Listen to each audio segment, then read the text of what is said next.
With you now, with the big news of the week, the president's big, beautiful bill officially signed into law. Let's get your reaction to the bill, Daniel. What do you think? So I think the uphill battle now for Republicans is to sell this bill, since a lot of people don't know what's in it or how they could benefit or potentially lose out from this bill. And so if you look at what happened with the first tax law that Trump passed in 2017, less than 20 or 30% of Americans actually felt like they benefited from that law when they were going to the elections, for the midterm elections. And so I think that there's a reason that this took so long to get passed. And it didn't reflect every populist priority that Trump was open to. Remember, he was talking about how it could potentially raise taxes on the rich. He was open to that, but it's much more down the line, Chamber of Commerce approved bill that passed yesterday. Rena, what do you think of the reconciliation bill? Do you share Daniel's sentiments, or do you think this was a win for the middle class? On this big, beautiful bill, I'm on Elon Musk's side. I find it to be a big, bloated mess. It's filled with pork, and it's not very conservative. And when I look at really what it's trying to do, it is trying to reimagine and, frankly, redo America's economic footprint globally. But when we look at what it's doing debt-wise, it's piling on debt while funneling perks to basically Trump's cronies. And when I think about this day in particular, being July 4th, I think about former President Thomas Jefferson and his warning about unchecked power, about how dissidents really help keep America free. We didn't see much dissidents in this bill. It's Congress's job, essentially, to do right by the American people. You had people that were holdouts until the last possible minute. And I think it tells you that this bill was problematic from the jump. Now, Daniel, we know that the bill contains no tax on tips, no tax on overtime. There's also credit for those who are on Social Security. Is this bill, does it have some semblance of a middle class celebration? Yeah, most Americans are going to see their income taxes reduced because of this bill. And so it was a really tough situation where you would not want to let income tax credits that go to the middle class or even upper middle class, working class, expire. And then if they didn't pass this bill, Democrats would be saying this is a do-nothing Congress. They raised your taxes. And so I think in the first Trump administration, they didn't have the Medicaid cuts. And so Trump is going to have to go out there and sell that to the American people and say, hey, this is addressing waste, fraud, and abuse. And that you're still able to get Medicaid in this bill. It doesn't end Medicaid. It just makes it a little bit harder to get. Especially for those who are illegals, I think. But Daniel, we do know last night President Trump did hold a rally in Iowa to kick off a year-long celebration for America's 250th birthday. Here's part of what the president had to say last night.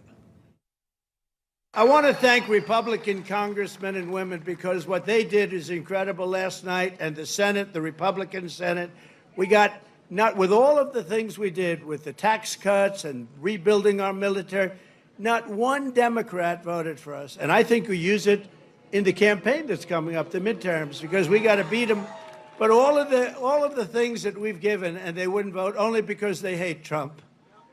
But I hate them too, you know that? So it's sort of, I really do, I hate them. So that's classic Donald Trump, Daniel. What's your reaction to the president's remarks last night? Yeah, I don't think that his advisors always want to have him use the H word in terms of hating his political opponents. But he was in a big celebratory mood last night. He feels like he got that deadline passed July 4th. He was able to pressure Congress and deliver. And so that's why he was celebrating today. I think what we're looking for now is what's next on his legislative agenda, and executive orders. A lot of those conservative Republicans who voted for this bill were promised, at least implicitly, more executive orders on addressing spending cuts. And so that's what I think they're going to be holding the White House's feet to the fire in the next few months to make sure that they get some added goodies for people who want to reduce the debt and the deficit. I think you're right. Rena, now we do know, I want to shift gears a little bit. We know earlier today the president did hold a phone call with President of Ukraine, Vladimir Zelensky. He also spoke with Russian President Vladimir Putin earlier in the week. Do you think Trump really has the ability at this point to negotiate a deal between these two warring factions with Russia and Ukraine? I will say, I do believe that President Trump still has a possibility there to broker peace between Russia and Ukraine. But this call with Zelensky he had today sounds tough, but it's kind of a distraction. And I would say, in this moment, he's talking peace, but he's also writing blank checks to defense contractors, not to taxpayers.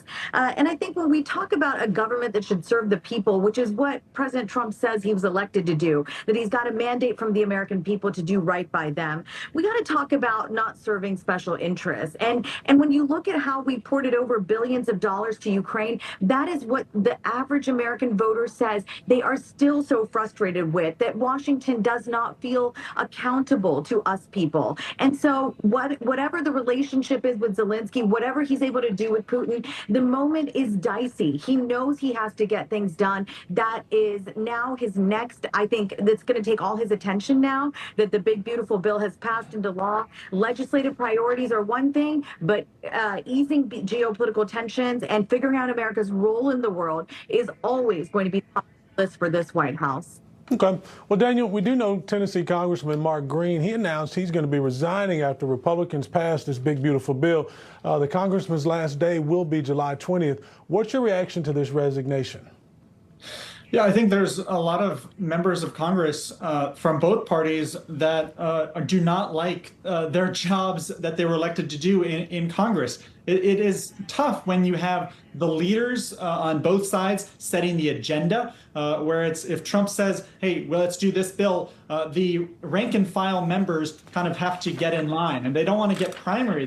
This bill, all of the details are important, but what this also showed is how commanding Trump is over his party and his own voters, that he knows that there's a lot of members of Congress who don't want to cross him, and they wanted to give him this win, both for Trump and for policy, but also for their own careers. They don't want to get voted out of office in a primary with a backer supported by Donald Trump. Interesting. Rita, I want to get your thoughts on that resignation, and also just in 2026 in general, the Republicans' likelihood of maintaining their majority in the House and even the Senate.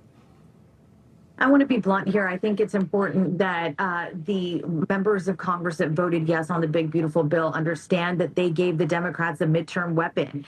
Every day of the week, they're going to have to go out and answer for all the things that were crammed into this bill. Look, I'm a creature of the House. I spent my most formative years professionally there. 15 some years ago, my colleagues and I on Capitol Hill were decrying exactly what these bills would be one day. Or is this how we're going to normalize legislation, passing all of our wishes and desires in one bill? And I think that's where we're at right now. And so I think what President Trump did was in the name of unity and trying to show decisiveness while also trying to roll back President Biden and his administration's agenda and their legislative wins in some of this big, beautiful bill. But what they did is endanger the re-elections of so many Republicans that sit in blue states that have an opportunity to show that there is centrism today, alive and well in today's party. So I do worry about the next many months. We've got 18 months until the midterms of next year. I know it's a long way to go, but putting Republicans on the is not right for the president. And I do worry about that every day of the week now. You're right. 18 months is a lifetime in politics. Daniel Lippman and Rita Shaw, thank you so much for being with us, and happy 4th of July to you both. Thanks Happy to you too.